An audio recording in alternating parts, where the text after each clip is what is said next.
m'as donné la vie, Tu m'as donné la vie, tu as payé le prix, tu as payé le prix, et tu m'as affranchi, toi Seigneur, celui qui me guérit, toi seul me rassasie, toi seul me rassasie, car tu es le berger de ma vie.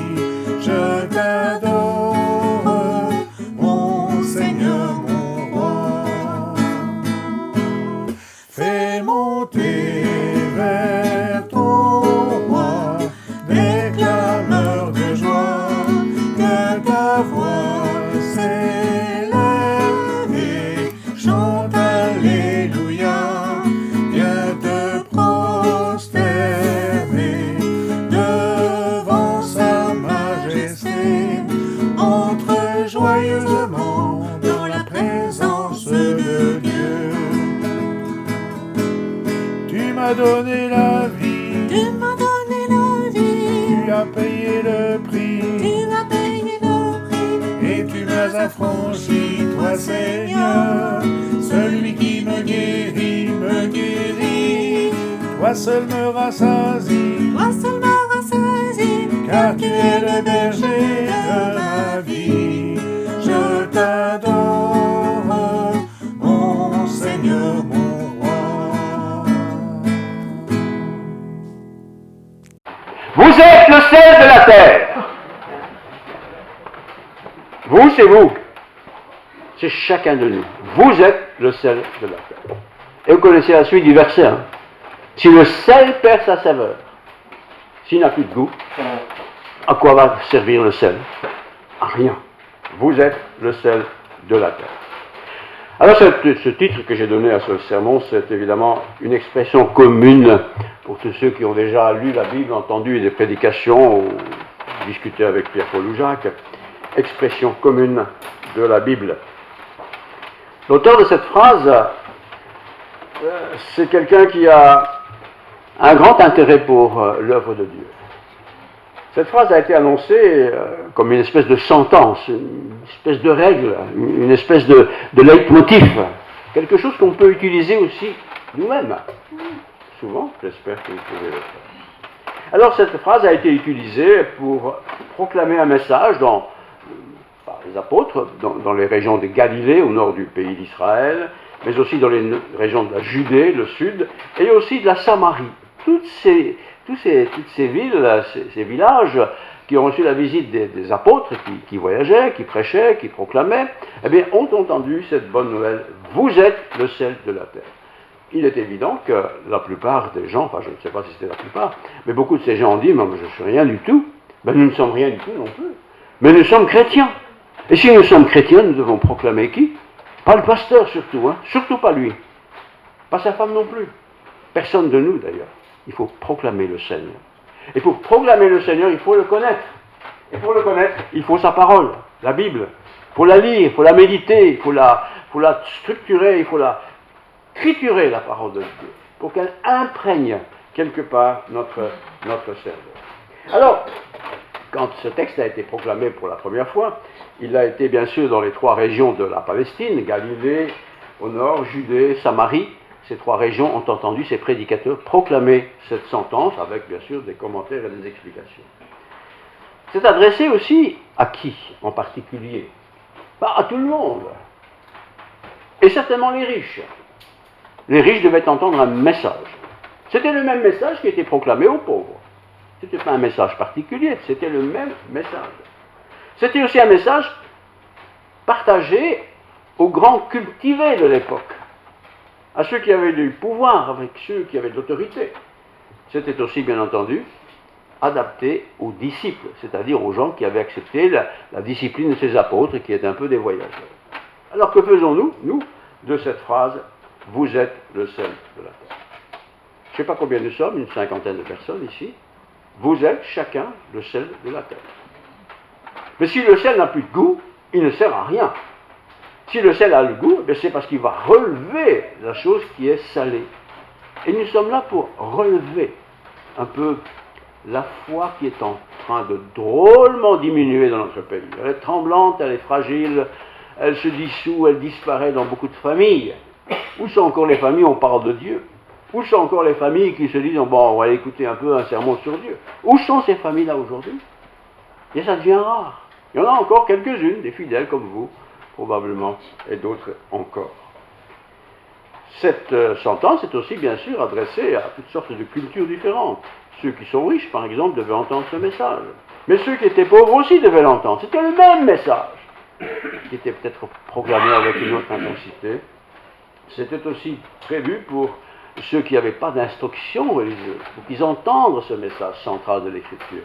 Vous êtes le sel de la terre.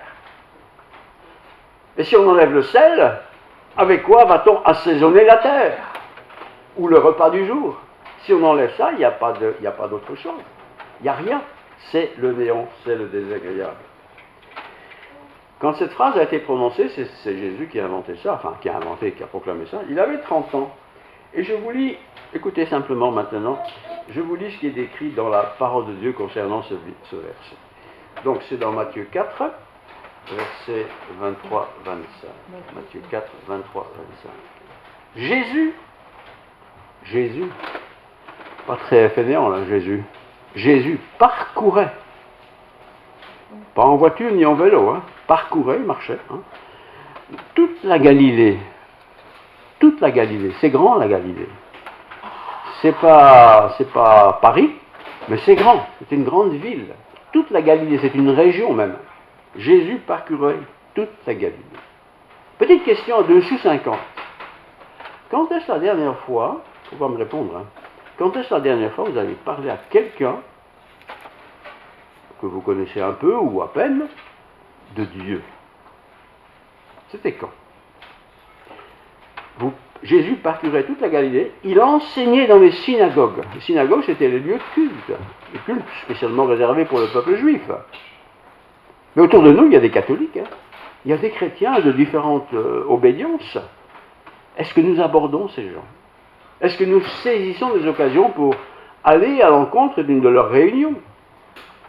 Pour apprendre ce qu'ils pensent, ce qu'ils croient, mais aussi peut-être pour partager ce que nous croyons. Il enseignait dans les synagogues, proclamait la bonne nouvelle du royaume et, c'est Jésus, hein, guérissait toute maladie et toute infirmité pour le peuple. Nous ne pouvons pas guérir quelqu'un, nous ne sommes pas médecins d'ailleurs, mais nous ne pouvons pas guérir. Mais Dieu peut le faire. Et nous pouvons peut-être dire à quelqu'un, écoute, je vais prier pour toi, par exemple, tu es malade, je vais demander au Seigneur qui s'occupe de toi. N'allons pas dire qu'il va te guérir, nous ne sommes pas Dieu, mais nous pouvons utiliser des mots comme ça. Je vais prier pour toi, pour que le Seigneur s'occupe de toi. Et probablement le Seigneur va s'occuper d'eux. Et ils feront ce qu'ils feront avec le résultat de cette prière. Sa réputation gagna toute la Syrie et on lui amenait tous ceux qui souffraient de maladies et de douleurs de divergence. On ne va pas dire qu'on va appeler tous les malades d'Arlon pour qu'ils viennent ici, mais nous sommes tous des malades quand on n'est pas chrétien. Il nous manque quelque chose d'important. Il nous manque l'assurance de la vie éternelle. Il nous manque cette connaissance de l'au-delà. Mais l'au-delà vient un jour. Et un jour, je quitte cette terre. Et quand je la quitte, où je vais? Où vais-je? Certains diront, nulle part. On te met dans un trou et c'est tout. Mais ce n'est pas vrai. Votre corps va peut-être dans le trou, mais votre âme ne va pas dans le trou. Votre âme va soit près de Dieu, soit loin de Dieu. Et c'est pendant que vous êtes vivant, vous devez choisir qui vous voulez suivre. Ce n'est pas du blabla ici que je raconte. C'est du sérieux, du très sérieux. Et j'espère ce matin que vous êtes tous du bon côté. Que vous avez tous trouvé le Seigneur. Cherchez le Seigneur et vous le trouverez. Vous avez sa parole, la Bible. Vous êtes là d'ailleurs, c'est déjà beaucoup. N'ayez pas peur, n'ayons pas peur de parler de tout ça. Alors je vous lis la suite, 4.23. Voilà. Jésus parcourait toute la Galilée, un beau travail. Il a enseigné dans les synagogues, c'est les lieux de culte, je l'ai dit, proclamait la bonne nouvelle du royaume et guérissait toute maladie et toute infirmité parmi le peuple. Ça, c'est Jésus. N'écoutez pas trop ceux qui disent « moi je prie et je guéris tout le monde ». Bon, c'est son droit de le dire, hein. Mais n'allez pas trop vite en besogne et croire tout et n'importe quoi. Il y a beaucoup de mensonges, il y a beaucoup de blagues, il y a beaucoup d'exagérations. Sa réputation gagna toute la Syrie, la réputation du Seigneur, et on lui amenait tous ceux qui souffraient de maladies et de douleurs de divergence. Pas seulement la petite grippette du dimanche matin, hein, ou du lundi matin plutôt. Il guérissait toutes sortes de maladies, et même des handicapés. Et des douleurs de divers genres, des démoniaques, des épileptiques, des paralysés, et il les guérissait. Il les guérissait. Il y a des gens, je les connais, j'en connais 2-3 en tout cas, depuis que je suis petit, ça fait quand même long sur ma vie, 2-3 qui ont osé dire, moi j'ai reçu un don de Dieu, je peux guérir n'importe qui de n'importe quoi. J'ai rien dit parce que je suis poli, mais je dis, tu es drôlement prétentieux, je peux guérir n'importe quoi, n'importe qui. Ah bon? Tu as ce pouvoir-là? C'est pas toi qui l'as de toute façon, c'est Dieu qui l'a. Et s'il te le donne, c'est une grâce. Ah non, fais pas trop le coq, fais pas trop la poule, laisse la place au Seigneur. De grandes foules le suivirent, venues de la Galilée, de la Décapole, différentes régions, de Jérusalem, de la Judée et de l'autre côté du Jourdain. À la vue de cette foule, grande foule, Jésus monta sur la montagne. Voilà. Il s'assit et ses disciples s'approchèrent de lui. Les disciples s'approchèrent de lui. Puis il prit la parole pour les enseigner. Enseigner. C'est important d'être enseigné. Il y a des gens qui font tout ce qu'ils font en tant que religion, mais ils ne vont jamais recevoir l'enseignement. Ils font ce qu'ils font d'après leurs sentiments, d'après leurs idées. Donc, heureux ceux qui reconnaissent leur pauvreté spirituelle. Si moi je pense que je sais tout, je suis un orgueilleux. Je ne sais pas tout. Je sais beaucoup de choses, mais je ne sais pas tout. Et beaucoup de chrétiens ne savent pas tout. Et ils savent d'ailleurs souvent si peu. Si peu, si peu, si peu. Heureux ceux qui reconnaissent leur pauvreté spirituelle. Pauvreté spirituelle, ça ne veut pas dire que je n'ai pas d'argent. Ça veut dire que je ne sais pas grand-chose sur Dieu. Je sais peu de choses de Dieu. Si je n'ai pas eu de contact avec Dieu, comment pourrais-je connaître Dieu? Si je n'ai pas été béni par Dieu en particulier, comment pourrais-je savoir connaître ses bénédictions? Oui. Donc, heureux ceux qui reconnaissent leur pauvreté spirituelle, car le royaume des cieux leur appartient. Quand je reconnais ma pauvreté spirituelle, ça veut dire que là, quelque part, à partir de cette reconnaissance de ma pauvreté spirituelle, pauvre, j'en ai pas beaucoup, j'ai essayé de connaître le Seigneur. J'ai essayé d'apprendre sur lui. Et bien sûr, aujourd'hui, nous avons la Bible, donc on n'a pas d'excuse. Tout est dit dans la Bible. Lisez-la, la Bible. Lisez-la tous les jours. Il ne faut pas lire 24 heures sur 24, mais lisez-la tous les jours. Pas toujours les 3 versets que vous connaissez par cœur. Lisez-la, méditez-la, mâchonnez-la, comme un bon petit gâteau dont on se régale, évidemment. Donc, heureux ceux qui pleurent. Heureux ceux qui pleurent, car ils seront consolés. Il y a des gens qui pleurent autour de nous. Ils pleurent autour de nous parce que, ils ont perdu leur travail, peut-être. Ou quelqu'un est décédé dans la famille. Ou ils pleurent parce que, leurs os commencent à devenir vieux, ils ont mal partout. Et ils pensent que c'est bientôt la fin de leur vie. Il y a beaucoup de gens qui pleurent, vous savez. Mais pour ne pas le montrer, on s'isole. On s'isole et puis on ne sait plus. Puis tout d'un coup, on ne les voit plus. On dit, tiens, comment va Marcel? Comment va Pierre? Comment va Germaine? Il serait peut-être temps que je prenne un peu de ces nouvelles. Heureux ceux qui sont doux, car ils hériteront la terre. Doux. Est-ce que je suis doux avec l'autre? Être doux, c'est être délicat. Je ne peux pas foncer dans le tas et dire, fais comme ça, C'est pas comme ça. Moi, je suis ce que je suis, vous êtes ce que vous êtes. Mais ceux qui ne sont rien par rapport à Dieu ont besoin de savoir, ont besoin d'entendre. Mais pas entendre un petit coq de la basse-cour faire son cocorico. Entendre quelqu'un qui a rencontré le Seigneur, qui a laissé le Seigneur l'imprégner et qui laisse le Seigneur continuer à le sanctifier. Heureux ceux qui ont faim et soif de la justice. Il y a beaucoup de gens qui ont besoin de religion. Beaucoup. Beaucoup de gens sont religieux, Ils sont ceci ou cela. Mais ce qu'il nous faut, c'est avoir faim et soif de la justice. Pas la justice que je me suis inventée, mais la justice de Dieu. La justice de notre Seigneur Jésus-Christ, qui pour moi, pauvre pécheur, a donné sa vie. Ça, c'est grandiose. Et je ne suis pas le seul. Vous en êtes. Mais des millions et des millions de personnes le sont. Mais à côté de ça, il y a encore des milliards de personnes qui n'en veulent pas. Peut-être tout simplement parce qu'ils ne connaissent pas. Heureux ceux qui font preuve de bonté. Heureux ceux qui font preuve de bonté. C'est tout le contraire de méchanceté, sa bonté. Et si j'évalue un peu ma vie, est-ce que je suis sur un nombre de 100? Est-ce que je suis à 20% bon et 80% pas très bon? Ou est-ce peut-être l'inverse, je suis à 60% bon et 40% pas bon? Bonté.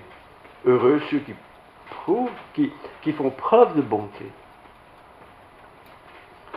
car on aura de la bonté pour eux.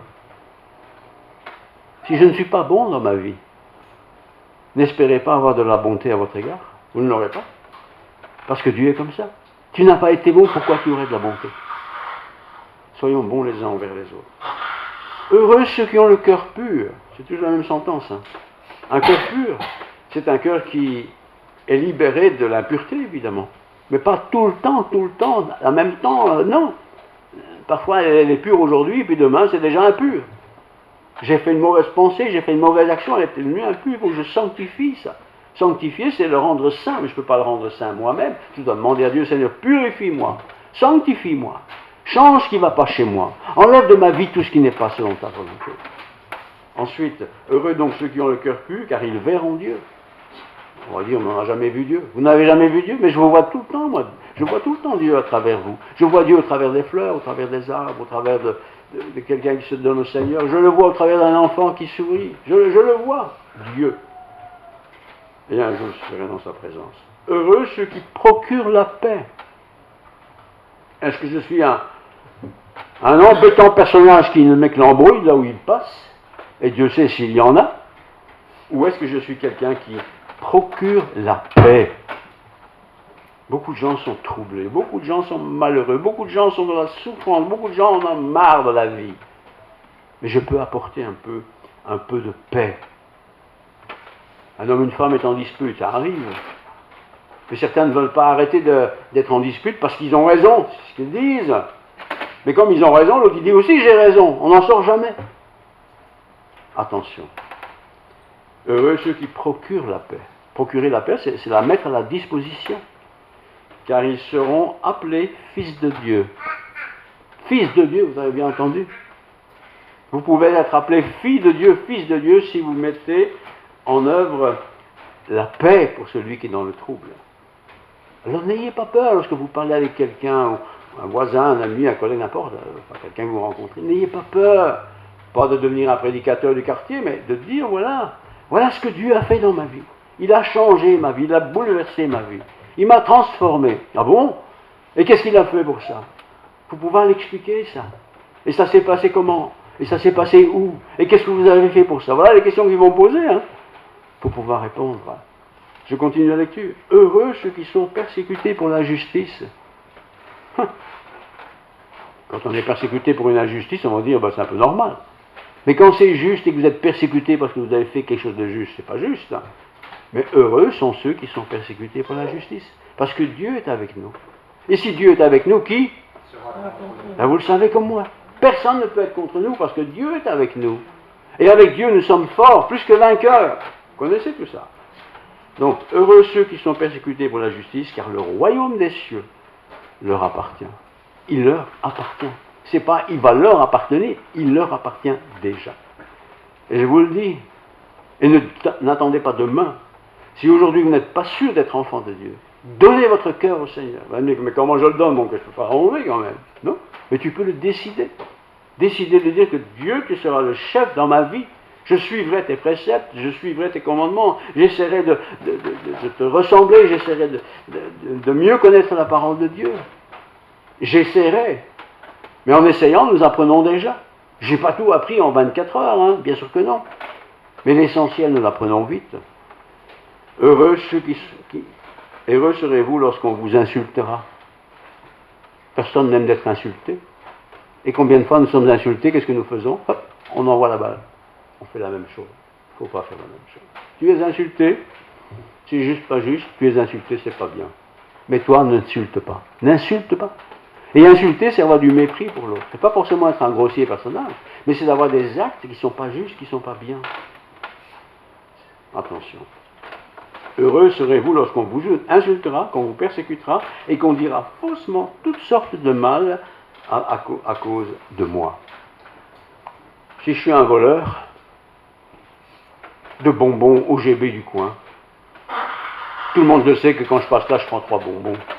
Je n'ai pas à vous péter sur les gens, c'est moi le pécheur. Et si quelqu'un me dit, monsieur, là, c'est pas à vous, ces bonbons, vous n'avez pas payé à la caisse, là. Allez régler ça, faites-le tout de suite.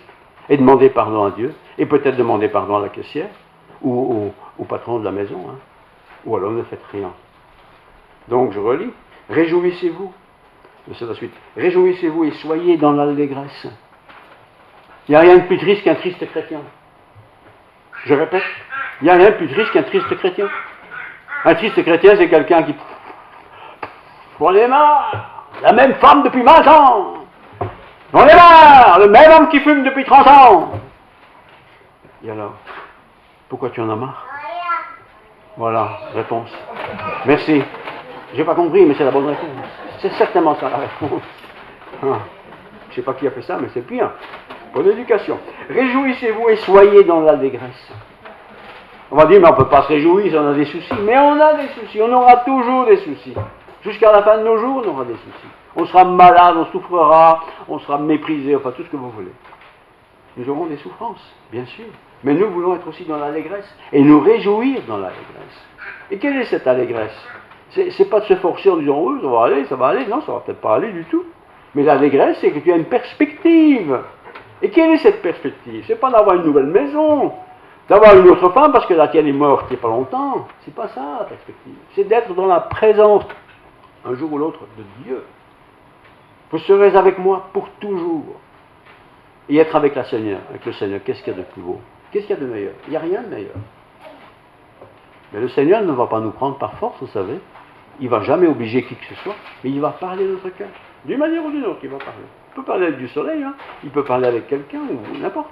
Dieu parle. À nous d'écouter. Et puis il dit au verset 12, réjouissez-vous. On ne va pas se mettre à rigoler, c'est pas ça se réjouir. Mais on va se réjouir de la perspective que j'ai. C'est un peu comme un élève, mi-décembre, le prof lui dit, toi tu vas passer ton année. Il n'a pas encore le bulletin, il n'a pas encore vu les notes, il ne sait même pas s'il a bien fait les choses. Mais le prof dit, toi tu vas passer ton année. Il est déjà dans la réjouissance, mais il n'est pas encore dans l'année. Mais le prof a dit qu'il sera dans l'année. Il est réjoui. Oui. Eh bien nous aussi réjouissons-nous avec la parole de Dieu. Ce qui est écrit est écrit. On n'a rien à ajouter, on n'a rien à retrancher. Je le répète encore une fois. Réjouissez-vous. Soyez dans l'allégresse, parce que votre récompense sera grande au ciel. Pourquoi j'aurai une grande récompense au ciel, moi en particulier? Pas parce que je suis ceci ou cela, non. J'aurai une récompense dans le ciel parce que j'aurai suivi les directives de Dieu. Et en suivant les directives, eh bien, tu seras dans le ciel et tu es heureux. Tu connais déjà ta destinée. Tu sais où tu vas aller. Tu ne sais pas combien de temps tu vas vivre, mais tu vas aller au ciel, c'est sûr. Dieu t'accueille, t'a préparé une place. Parce que votre récompense sera grande au ciel. En effet, c'est ainsi qu'on a persécuté les prophètes qui vous ont précédés. Tous ces prophètes de l'Ancien Testament, vous en connaissez tous certainement quelques-uns. Ben, ils ont tous été persécutés, hein, tous. Mais quand on voit ce qu'ils ont fait, qu'est-ce qui méritait une persécution? Rien, parce qu'ils n'ont rien fait de mal. Ils n'ont fait que du bien, avec bien entendu une prédication sur le Dieu auquel ils avaient mis leur confiance. Point, c'est tout. Point, c'est tout. Dieu ne nous demande pas d'être un évangéliste qui parle tout le temps de Dieu, ceci, cela. Il nous demande d'être des témoins. Je ne peux pas être témoin de quelque chose que je n'ai pas vécu. Et c'est pour ça qu'il faut vivre avec le Seigneur. N'ayez pas peur de prier avec le Seigneur. N'ayez pas peur de prendre du temps, quelques minutes, un quart d'heure, 20 minutes, quand ça vous arrange, de méditer la parole de Dieu. Et parfois, on médite plusieurs fois le même verset, vous savez, pour que ce verset s'imprègne dans nos vies. Et au moment opportun, c'est-à-dire au bon moment dans l'histoire de notre vie, ces versets que nous avons appris ou lus et médités vont ressurgir tout ça. C'est le Seigneur qui le fera. Et on va citer ce verset, tiens, je ne me rappelle pas de ce verset, mais je le connais, c'est bien, je le raconte, je le partage. Et celui qui l'entend, comme c'est un verset de la part de Dieu, il écoutera ce verset et il se dira, tiens, ça m'intéresse, je veux en savoir davantage. Du coup, je n'ai pas tourné de page, mais je vais quand même tourner les pages. Les disciples, bien sûr, avaient l'habitude de suivre Jésus. Hein. Jésus voyageait à droite à gauche, et les disciples suivaient Jésus, et les nouveaux disciples suivaient les anciens disciples, et ils suivaient Jésus, ils apprenaient, ils écoutaient, il n'y avait pas de Bible. Hein. Donc ils écoutaient tout ce qu'il racontait. Ils ne retenaient sûrement pas tout, mais ils retenaient beaucoup. Et beaucoup de ces choses qu'ils ont retenues, ils les ont vues pratiquer en eux. Je suis avec vous tous les jours jusqu'à la fin du monde. C'est la Bible qui dit ça.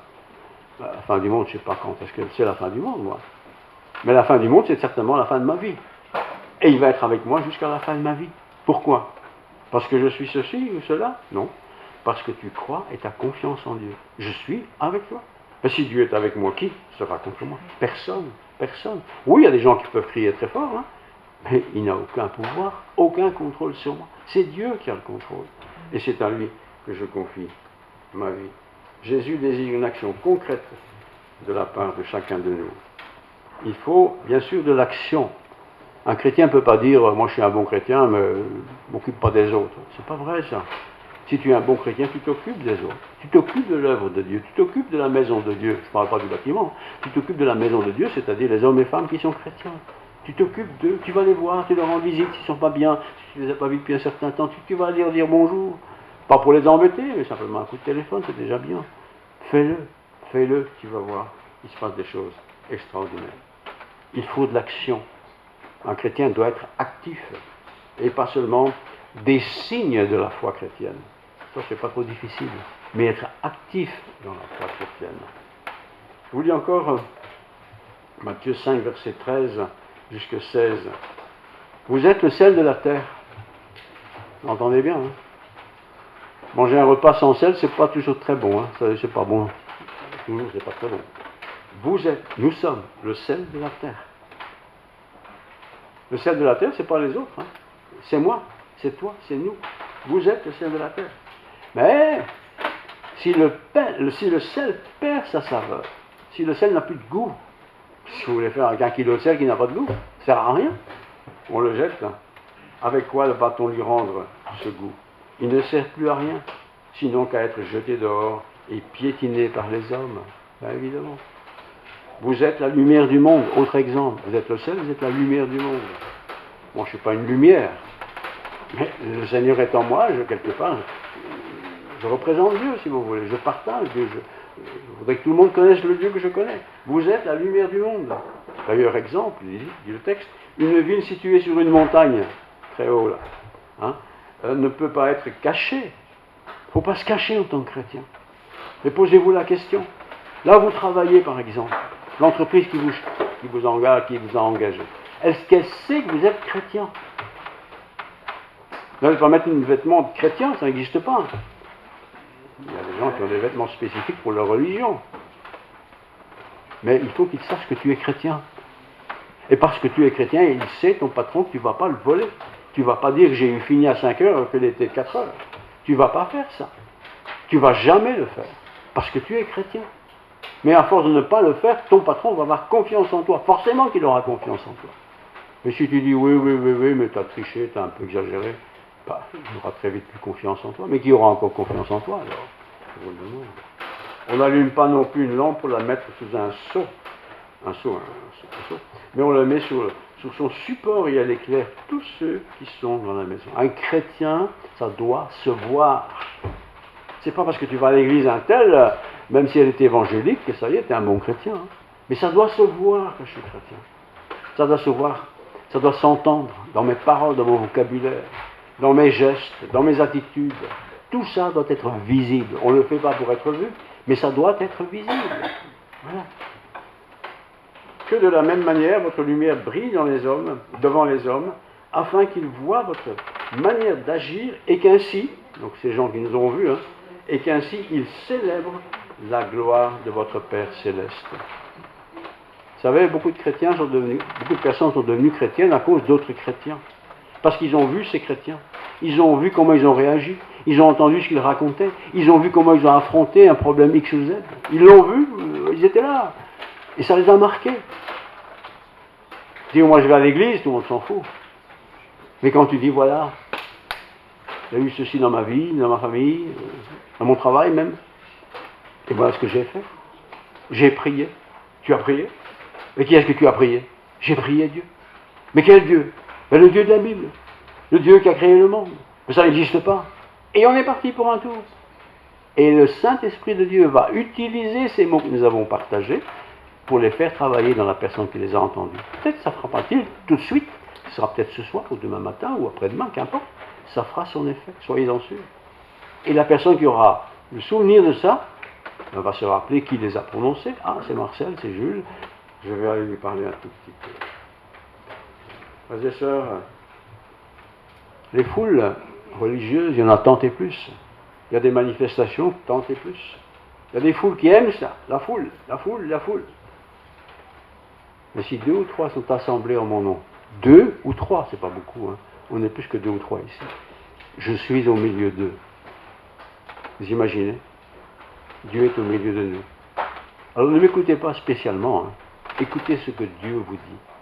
Et si Dieu vous le dit, faites-le, pratiquez-le, mettez-le en action et gardez l'action pour le Seigneur. Vous êtes, Matthieu 5, 13, vous êtes le sel de la terre, vous êtes la lumière du monde. Vous êtes, il ne faut plus essayer de s'éclairer davantage, tu es déjà la lumière du monde. Alors que cette lumière brille comme une lumière. Si j'éteins ici les lampes, il fait vite noir, hein. Mais pour que ça fonctionne, je rebranche le courant. Tu t'es détourné de Dieu, peut-être, à un moment donné dans ta vie. Reconnecte-toi avec Dieu. Remets-toi dans sa présence. Prie-le, parle-lui, lis sa parole, etc., etc. Fais-le, fais-le, fais-le.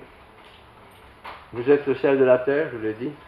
Et si le sel perd son goût, il ne sert à rien du tout. Si tu es fatigué, Dieu veut t'encourager, veut te relever, il faut te redonner des forces. Tu es la lumière du monde, tu auras les forces. Le monde ne me voit pas, le monde s'en fout de moi. Il s'en fout de vous, soyez-en sûrs. Mais Dieu pas, c'est ça la grande différence. Dieu s'intéresse à toi, qui que tu sois le premier classe ou le dernier classe, Dieu s'intéresse à toi. Que tu aies une santé musclée comme pas deux, c'est pas le problème de Dieu, c'est le problème de l'humain. Mais Dieu s'intéresse à ta santé, ça c'est sûr. Et si tu n'es pas bien, dis-le au Seigneur. Seigneur, voilà, je ne suis pas bien, j'ai toujours mal ceci, mal cela. Dis-le au Seigneur.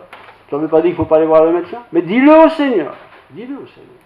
Et si tu as quelque chose sur ton cœur, je ne sais pas, un conflit qui vous aide, qu'un membre de ta famille, dis-le à quelqu'un de ta famille qui est peut-être chrétien, ou à quelqu'un dans l'église qui est chrétien. Voilà ce qui se passe, je ne sais pas ce qu'il faut faire, il aura peut-être la bonne parole. Et comme il aura la parole qui vient d'en haut, je suis sûr, eh bien vous aurez le bon conseil pour le faire. Et Dieu sera avec vous. Et si Dieu est avec nous, vous le savez, qui sera contre nous? Strictement personne.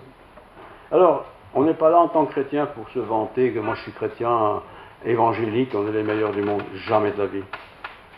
Les évangéliques ne sont pas les meilleurs du monde.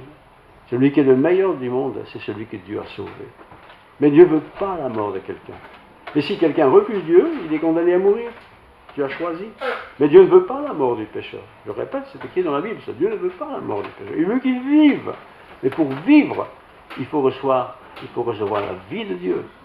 Et Dieu la donne à qui la demande. Tout simplement. Ça ne s'achète pas, ça ne se vend pas. Ça se demande. Dieu, entre dans ma vie. Je veux te plaire, je veux être agréable. Je veux poursuivre ma vie à partir de maintenant, certainement, dans tes voies. Alors, être dans tes voies, je ne sais pas, c'est vivant ça. C'est du cinéma ça. D'abord quand on voit, pourquoi il fait ça pour être vu? Parce qu'il est orgueilleux, on n'a pas besoin de le voir. Quand tu pries, te dit l'Écriture, va dans ta chambre et prie. Ton Père qui est dans le secret, il n'y a personne d'autre là. Mais tu as, toi, tu as le Père qui est là, le Seigneur, il t'écoute, il t'entend et il t'exauce. Et comme tu es exaucé, tu es encouragé. Exaucé, ça veut dire que c'est réalisé. Tu es exaucé, tu es encouragé. Et comme tu es encouragé, tu le partages avec d'autres, tout simplement. Et tu laisses le Seigneur convaincre les autres. Tu ne dois pas convertir quelqu'un à venir chez nous, ici, parce qu'ici c'est meilleur qu'ailleurs. C'est pas vrai ça. Il n'y a rien de meilleur ici qu'ailleurs. Sauf qu'à moi, quoi. Ah pardon. Ah, vous avez compris, je vois. C'est bien. Là, surtout pas moi d'ailleurs. Je ne suis pas le plus mauvais non plus, hein. Non, soyons honnêtes. Mais ce n'est pas moi qui est important. C'est le Seigneur. Et peut-être qu'après, un jour, le Seigneur va vous utiliser pour faire quelque chose de spécial pour lui. Ben fais-le. Il va te donner des talents, il va te donner la force, il va te donner des idées. Fais-le, fais-le. Et tu seras approuvé, sois reconnaissant, c'est tout. C'est bien. Mais ne garde pas ça pour toi. Surtout pas. Alors, 3 petites phrases pour terminer, je l'ai écrit ici. Vous êtes le sel de la terre. Vous êtes la lumière du monde. C'est pas rien. C'est pas rien du tout. C'est très important. Et si parfois tu penses que tu es rien, tu peux toujours le penser, mais tu n'es pas rien. Parce que tu es fils de Dieu. Tu es racheté par Dieu. Et tu es important. Et tu sais que tu vas passer l'éternité avec Dieu. Tu le sais. Pas parce que tu l'as imaginé, mais parce que la parole de Dieu le dit. Eh bien, quand on sait déjà où on va passer l'éternité, et si c'est avec Dieu, on a déjà gagné beaucoup de choses. Hein. On est tranquille. La vie, elle est la vie. Hein. Je cherche un boulot, je ne vais pas en trouver demain matin, peut-être je vais en trouver un. Et je voudrais me marier, mais je n'ai pas encore trouvé ma femme ou mon mari. Peut-être pas aujourd'hui, mais ce sera peut-être la semaine prochaine. T'inquiète. Demande à Dieu, qui donne à tous simplement et sans reproche. Dieu n'est pas du style à dire, allez, demande-moi beaucoup de fois. Hein. Dieu n'est pas comme ça. Demande, sans reproche, je te dirai quelque chose, et tu l'entendras. Amen. Amen. Prions. Seigneur, oh, c'est un message facile, il est vrai, c'est presque classique, mais c'est tellement vrai, Seigneur. Tu nous aimes tous, tu aimes toute ta création, sans exception. Les blancs, les noirs, les wallons, les français, les belges, les flamands, qu'importe, tu les aimes tous. Et tu nous aimes d'un amour sincère. Et tu ne veux pas la mort du pécheur, nous sommes tous des pécheurs. Tu veux que nous vivions, mais pas survivions, mais que nous vivions pour l'éternité dans ta présence. Bien sûr, c'est notre choix. C'est nous qui devons accepter. Et si nous l'acceptons, il faut que ça se voie dans notre vie. Notre vie doit être transformée. Et elle se transformera de jour en jour pour te ressembler de mieux en mieux après toutes les bénédictions que tu nous accorderas. Merci pour le beau soleil. Merci pour mes frères et sœurs. Merci pour le camp qui a lieu maintenant, ici. Merci pour tous les lieux de culte de ce pays et du monde d'ailleurs. Merci Seigneur parce que tu viens bientôt. Mais nous savons aussi, Seigneur, et tu le sais comme nous, qu'il y a des amis qui nous sont chers, des membres de famille que nous aimons beaucoup, qui ne te connaissent pas, qui ne veulent pas te connaître. Puissions-nous avoir des mots, des paroles, des actions peut-être qui touchent leur cœur au moment opportun. Nous sommes disponibles, Seigneur, pour faire ce beau travail. Que la gloire de Dieu soit manifestée par notre vie. Que ta présence soit manifestée aussi dans notre vie de tous les jours. Que toute gloire te revienne. Amen. Amen.